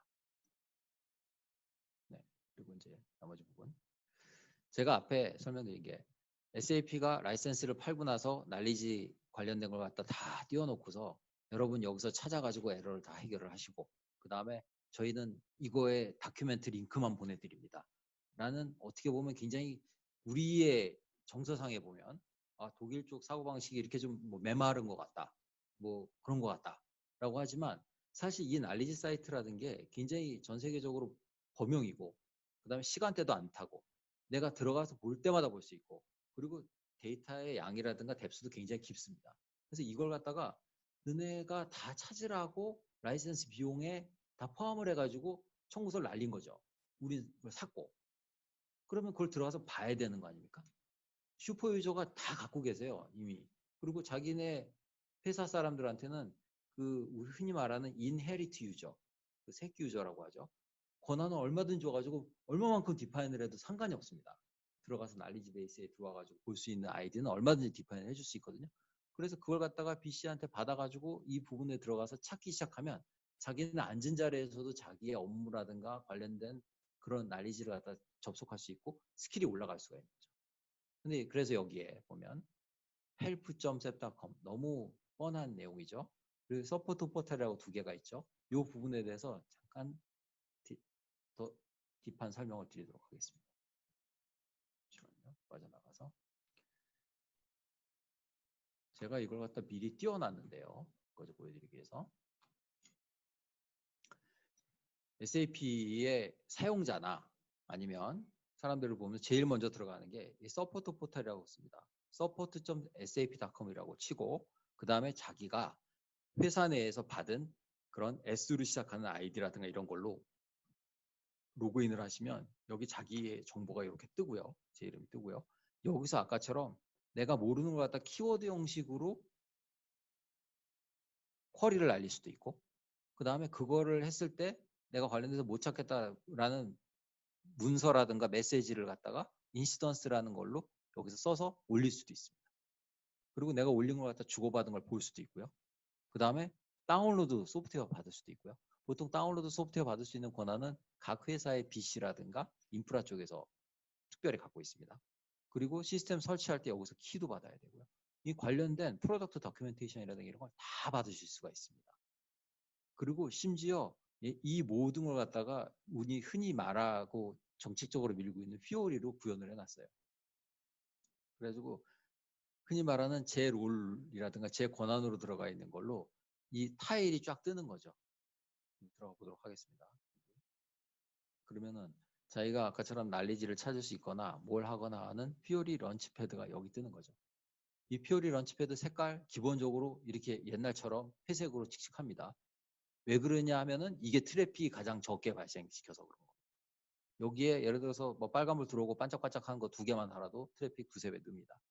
여기 이제 밑으로 쭉 내려보면 관련된 내가 솔루션을 갖다가 메시지를 날리기 있는 거, 익스퍼트 채트 하려고 하는 거, 내가 지금 메시지 날렸던 거에 대한 현상이라든가 이런 부분들에 대해서 다 나와 있고요. 내가 여기 올라와 있던 뭐 석세스 팩터 관련된 것들. 그러니까 제가 여기에 있어서 진행해야 되는 것들이 모든 게 여기에 한 군데 다 모여 있는 거죠. 그래서 이걸 가지고서 보통 제일 많이 하시고요. 그다음 제가 또 하나 이러는 거. 그러면 제가 이제 새로운 거에 대해서 뭔가를 갖다가 공부를 시키거나 우리 팀원이라든가 아니면 우리 저쪽에 있는 새로운 프로젝트를 하기 위해서 가상화 팀을 갖다가 교육을 시켜야 되면 이 교육을 갖다 뭘 보내야 되나? SAP 교육사업을 불러가지고 뭐 하고 싶은데 뭐 해야 되나? 여기서 다 찾아볼 수가 있는 겁니다. 트레이닝 사이트에 들어가서 내가 뭘 갖다 하고 싶다라고 하면 그에 관련된 러닝 전이라든가 이런 게 나오죠. 이 러닝 전이는 이 두 번째 시간에 해야 되는 SAP 아날리틱 관련된 거에 대한 연관된 건데 내가 만약에 아날리틱 관련된 걸 갖다가 프로젝트를 하기 위해서 전략기획팀에서 어떤 서치를 갖다 따고 싶게 하다고 그러면은 SAP 쪽 교육 사이트에 들어가서 요 전이대로 몇 가지 과목을 갖다 듣고서 요 시험을 보면 서티가 나옵니다. 라는 게 여기 나와 있는 거죠. 그래서 이 서티를 누르게 되면 아까처럼 이 서티피케이션 관련된 어떤 거라는 게 뜨고 심지어 어느 챕터에서 몇 퍼센트가 나온다는 것까지 뜨고 샘플 문제까지 나옵니다. 네, 이런 식으로 되어 있죠. 그래서 샘플로 제가 아까처럼 헬프 사이트에서 관련된 SAP BI 쪽 관련돼서 데이터 품질 관련된 솔루션인데 SAP 데이터 서비스라는 걸 찾으면 다큐가 어느 레벨로까지 되어 있냐면 이 다큐에 대해서 릴리즈 노트부터 시작해서 어떻게 깔아야 되는지 다큐 전부 다 어떻게 임플리멘테이션 해야 되는지 이 시스템에 대해서 사이징을 어떻게 해야 되는지 그 다음에 관련된 튜토리얼이 어떻게 되는지 그리고 관련된 마스터 가이드, 어드미니스트러 가이드 그 다음에 관련된 이런 부분들이 여기에 이런 식으로 다 한 군데 몰려 있습니다. 그러면 실제적으로 여기에서 이 다큐를 갖다가 보고서 이거 관련된 라이센스를 사가지고 임플리멘테이션 할 수가 있는 거죠. SAP 사상에서는. 라이센스를 팔면 여러분 여기 있는 다큐를 다 올려놨으니 이걸 공부를 다 하셔가지고 깔아서 쓰세요. 이렇게 되는 거죠. 컨설팅 하시는 분들도 이거 관련된 부분 새로 솔루션이 나오거나 그러면 여기 관련된 걸 다 해서 프로젝트에 들어가는 거예요. 그거에 관련된 모든 난리지라든가 이런 걸 할 수 있는 걸 갖다가 SAP는 이미 제공을 했고요. 그런 부분에 대해서 고객이 들어가서 볼 수 있는 권한도 있습니다. 그럼 야, 우리 회사는 저 아이디 누가 갖고 있어? 저 누가 갖고 있냐? SAP를 딱 오더를 딱 하면 슈퍼 아이디가 하나가 딱 날라옵니다. 그 아이디를 갖다가 보통 관리하고 있는 데는 구매부서에도 있지만 전략부서, 기획부서, 그 다음에 그걸 넘겨받는 건 뭐냐면 시스템 인테, 흔히 말하는 SAP 테크놀로지 컨설턴트, SAP 베이시스 뭐 이런 사람들이 갖고 있죠. 슈퍼 아이디를. 그럼 그분들한테 야, 그럼 우리 PI 팀 1, 2, 3팀 있으니까 그 관련된 아이디를 갖다 전부 다 디파인 해줘. 요청만 하시면 관련된 건 다 디파인 해드립니다. 추가적으로 돈 들어가는 거 없습니다. 그리고 여기 지금 제가 이 사이트는 뭘 띄워놓은 거냐면 우리 아까 말했던 피오리라든가 이런 부분들 굉장히 궁금해 하시는데 이게 피오리 관련된 모든 앱이 어떻게 되어 있는지 공식적으로 올라가 있는 사이트예요. 우리 이런 거 있죠. SAP를 S4하나로 우리가 새로 깔고 싶어. 근데 예전에 많이 개발했던 걸 갖다 스탠다드 화면에 피오리로 다 해가지고 우리 아까처럼 멋있는 프레젠테이션 화면처럼 하고 싶어. 그럼 기존에 있는 기능이 이게 어떤 게 되고 어떤 화면이 어떻게 되는지 어떻게 아냐? 여기에 보면 All F4 SAP S4하나, Fiori F4 S4하나 들어가서 모듈별로 다 있습니다. 롤별로, 인더스트리별로, 베스트 프랙티스별로, 라인 오브 비즈니스별로. 그래서 여기서 파이낸스 쪽에는 766개나 올라와 있다고 돼 있죠, 여기에.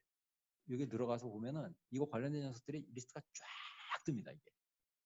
이게 옛날에 이렇게 많지가 않았어요. 근데 이게 지금 모든 기능들이 여기로 많이 밀어 올리고 있어가지고 1년에 거의 2배씩 늘어나니까 3년 전만 해도 몇백 개 안 됐던 게 지금 거의 한 2,000개 넘어가요. 그럼 스탠다드 화면을 쓴다는 전제하에 여기 화면이 걷어 걸릴 화면이 굉장히 많죠. 여기 보시면 마이 버젯 얼레트라든가 내가 지금 예산 관리하는 쪽이에요. 그럼 마이 버젯 얼레트를 갖다 하기 위한 피오리 화면과 파일이라든가 이런 모습들이 여기 다 올라와 있습니다. 이런 식으로. 이 롤을 갖다 여기다 하게 되면 내 피오리 타일에 이게 올라오는 거죠. 그러니까 원래는 프로젝트를 할 때 스탠다드 얼마만큼 쓸지를 갖다가 이걸 보고서 먼저 검증하는 단계, 그러니까 생각해보는 단계가 필요한 거죠. 여기에 기능이 있음에도 불구하고 막 그냥 외부로 개발하거나 CBO로 개발하는 케이스가 되게 많습니다. 근데 얘 모수 자체가 굉장히 많이 바뀌기 때문에 이걸 갖다가 미리미리 사전적으로 보고 들어가는 게 굉장히 유리합니다. 그래서 아까 장표에 있는 것처럼 이 서치 툴이라든가 이런 서포트 포탈을 이용을 해서 이 많은 나리지 쪽에 접속을 하시는 게 라이센스 낸 비용만큼 많이 뽑는 길이라고 말씀드릴 수가 있습니다. 다시 들어가서 예, 그러면 제가 말씀드릴 내용은 첫째 시간 내용은 이제 끝났고요. 관련된 Q&A를 갖다가 채팅창에 올라와 있는 거를 중심으로 해가지고 몇 가지 답변을 드리도록 하겠습니다. 저도 채팅창을 좀 볼게요. 네. 여기 몇 가지가 있는데 어디 보자. 브라이언 황. 데이터 조회는 인메모리 방식이 빠르겠지만 ERP는 리얼타임 트랜잭션 하려면 데이터 인서트 업데이트. 네. 그 S4하나 쪽에 강점이라고 되어 있는 게 뭐냐면 OLTP하고 OLAP가 합쳐졌다라고 막 선전을 해요. 원래 SAP는 구조 자체가 인서트하고 업데이트에 최적화되어 있는 프로세스를 갖고 있고요. 테이블 구조가. 그걸 S4하나로 인메모리를 일단 그대로 올렸고요. 아까 제가 말씀하셨던 것처럼 OLTP 환경에서 OLAP 레포트를 갖다 쓰면 늦게 나온다 그랬잖아요. 근데 S4하나 같은 경우에는 그 쿼리를 거기서 날려도 빨리 나와요. 왜 빨리 나오냐면 메모리니까. 아까처럼 시계열별로 이렇게 쿼리를 날려야 되는 부분이 억세스라든가 이런 막 루핑 돌거나 왔다 갔다 하는 걸 메모리에서 처리하기 때문에 더 일단 빨리 나옵니다. 기본적으로 그렇게 빨리 나오고요. 또 하나는 뭐냐면 인서트 업데이트 물론 더 빨라집니다. 최소한 5-6배.